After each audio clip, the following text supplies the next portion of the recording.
Hello friends. आज मैं आपके लिए लेके आई हूँ चॉकलेट बटर क्रीम केक की ऐसी रेसिपी जो कि बिगनर्स के लिए बहुत ही आसान है और कोई भी इसको बहुत आसानी से बना सकता है। तो ये केक बेकरी में आपको बहुत महंगा मिलने वाला है और हम घर पे ही इसको बहुत ही आसानी से सस्ते में बना सकते हैं। तो अगर वीडियो अच्छी लगे तो वीडियो को लाइक शेयर ज़रूर करें, चैनल को ज़रूर सब्सक्राइब करें। तो यहाँ पे मैंने बेस इसको ऑलरेडी बना के रखा था चॉकलेट केक का और इसको मैंने 3 पोर्शंस में कट कर दिया है। तो इस वीडियो में मैं आपके लिए केक डेकोरेशन लेके आई हूँ, चॉकलेट केक की डेकोरेशन करने वाली हूँ मैं। और अगर आपको सीखना है बटर क्रीम कैसे बनानी है तो उसका लिंक मैंने आपको डिस्क्रिप्शन बॉक्स में दे दिया है। तो सबसे पहले मैंने ये बटर क्रीम टर्न टेबल के ऊपर लगा ली है और इसके ऊपर हम रखेंगे जो हमने चॉकलेट बेस कट करके रखे थे। तो सबसे टॉप वाली जो लेयर थी वो मैंने सबसे नीचे लगाई है उल्टा करके उसको। अब हम इसको सोक कर लेंगे। मैंने यहाँ पे चीनी और पानी का मिक्सचर लिया है। आप चाहें तो कॉफ़ी और चीनी का मिक्सचर भी ले सकते हैं अगर आपको कॉफ़ी पसंद है तो यहाँ मैं नॉर्मल चीनी और पानी के घोल से इसको जो है सोक कर रही हूँ। आप बहुत ही अच्छे से सोक करें, जितने अच्छे से सोक होगा उतना ही सॉफ्ट आपका केक बनेगा और उतना ही ज़्यादा मॉइस्ट रहेगा। तो ये मैंने एक लेयर को मॉइस्ट कर दिया है। इसके ऊपर हम लगाएंगे बटर क्रीम। तो जो बटर क्रीम मैं यहाँ पे यूज़ कर रही हूँ उस वीडियो का लिंक मैंने डिस्क्रिप्शन बॉक्स में दे दिया है। आप वहाँ से जाके चेक कर सकते हैं ये बटर क्रीम मैंने कैसे बनाई है। और ये डार्क चॉकलेट से बटर क्रीम बनाई है मैंने। तो यहाँ पे मैंने एक लेयर पे जो है ये बटर क्रीम स्प्रेड कर दी है और इसके ऊपर हम दूसरी लेयर को रख देंगे। दूसरी लेयर मैंने इस पे रख दी है और इसको भी हम सेम प्रोसेस से पानी और चीनी के घोल से हम इसको अच्छे से मॉइस्ट कर लेंगे। और मॉइस्ट करने के बाद इस पे हम लगा देंगे अपनी चॉकलेट। और अगर आप चाहें तो इसमें चॉकलेट को काट के बीच में चॉकलेट का क्रश भी डाल सकते हो, बट मैंने यहाँ पे नॉर्मल बटर क्रीम का ही यूज़ किया है, मैंने क्रश नहीं डाला है चॉकलेट का। ऐसे ही मैं तीसरी लेयर भी लगा दूंगी और उसको भी मॉइस्ट कर दूंगी और फिर मैं बटर क्रीम से पूरे केक को कवर करने वाली हूँ। तो इस तरीके से आपको, जैसे आप आइसिंग करते हैं उसी तरीके से आपको ये बटर क्रीम लगानी है चॉकलेट केक के ऊपर और इसको पूरा आपको साइड से ऊपर से इसको अच्छे से कवर करना होगा।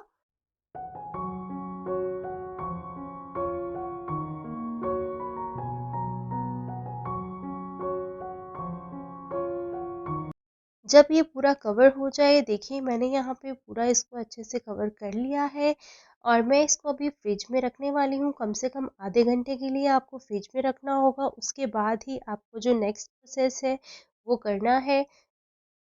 तो आधे घंटे के बाद ये जो केक है अब मैं इस पे डालने वाली हूँ लिक्विड वाला गनाश। तो अगर आपको लिक्विड गनाश की रेसिपी चाहिए तो आप मुझे कमेंट करके बता सकते हैं। तो ये एक तरह से ग्लेज्ड गनाश है जो कि शाइनी गनाश बनता है। तो ये मैं इसके ऊपर डाल दूंगी शाइनी गनाश और इसको पूरा कवर करने वाली हूँ मैं, केक को पूरा चॉकलेटी बनाने वाली हूँ मैं इसको।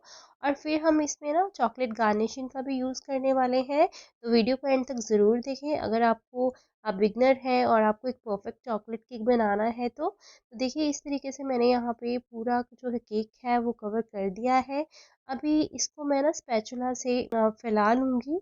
तो साइड्स में भी मैं देखिए चॉकलेट लगा रही हूँ, जो चॉकलेट मेरी प्लेट में गिरी है उसी से मैं साइड्स में भी पूरा चॉकलेट केक को कवर कर रही हूँ। तो ये हमारा जो चॉकलेट केक है अभी ये पूरा अच्छे से कवर हो चुका है।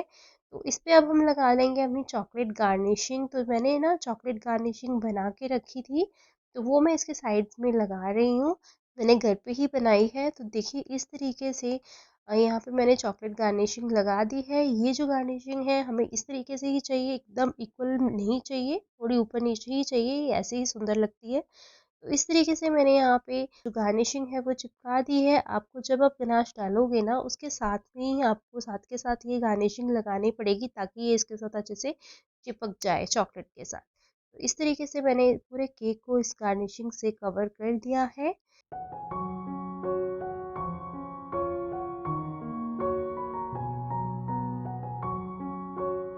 इसके बाद हमें केक को फिर से रखना होगा फ्रिज में कम से कम 15 से 20 मिनट के लिए ताकि ये गार्निशिंग अच्छे से सेट हो जाए। अब ये गार्निशिंग अच्छे से सेट हो गई है। अब जो मैंने बटर क्रीम बनाई थी उससे मैं इन फ्लावर्स की डेकोरेशन कर रही हूँ। आप देख सकते हो कि जब मैं ये डेकोरेशन कर रही थी ना, तो मेरी जो पाइपिंग बैग है वो ढीला हो गया था, इसलिए ये फ्लावर्स अच्छे से नहीं बने थे। तो अगर आपके साथ भी कुछ ऐसा हो, फ्लावर्स अच्छे से ना नहीं बने, तो आप क्या कीजिए, ये देखिए जो मेरे फ्लावर्स अच्छे से नहीं बने हैं, मैं उसके ऊपर ना एक बार फिर से फ्लावर बना रही हूँ। उससे क्या होगा ना, आपके जो फ्लावर्स हैं वो सारे एक जैसे दिखेंगे।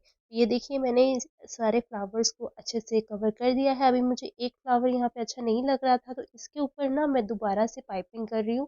दोबारा से मैं इसके ऊपर फ्लावर बना दूंगी, ताकि ये सारे फ्लावर एक जैसे लगे देखने में। ये देखिए ये सारे फ्लावर्स बन चुके हैं, और जहाँ पे मुझे खाली जगह लग रही है वहां पे मैं स्टार बना रही हूँ।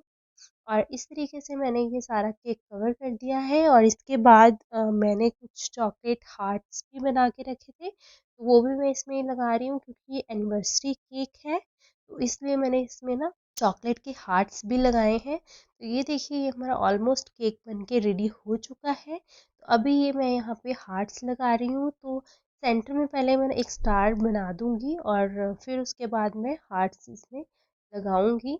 तो ये देखिए कितना प्यारा लग रहा है। अगर आप चाहें तो आप इसको ऐसे भी रख सकते हैं। तो ये देखिए यहाँ पे मैं हार्ट्स लगा रही हूँ। तो यहाँ पे मैंने टोटल 3 हार्ट्स लगाए हैं, और ये बहुत ही सुंदर बना था केक। और जिनके लिए मैंने बनाया था, मैंने अपने भैया भाभी की एनिवर्सरी के लिए बनाया था, तो उनको बहुत पसंद आया। बिल्कुल मार्केट वाली लुक दे रहा था, बेकरी से भी अच्छा बना था ये केक। खाने में बहुत ही ज़्यादा सुपर डुपर टेस्टी था, एकदम ट्रफल केक था ये। तो अगर आपको ये रेसिपी अच्छी लगी हो ना, तो वीडियो को ज़रूर लाइक करना, शेयर भी ज़रूर करना, और चैनल को सब्सक्राइब करना बिल्कुल ना भूलना। तो ऐसी ही रेसिपीज़ के साथ मैं आपके साथ मिलती रहूँगी। तो चलिए तब तक के लिए बाय बाय।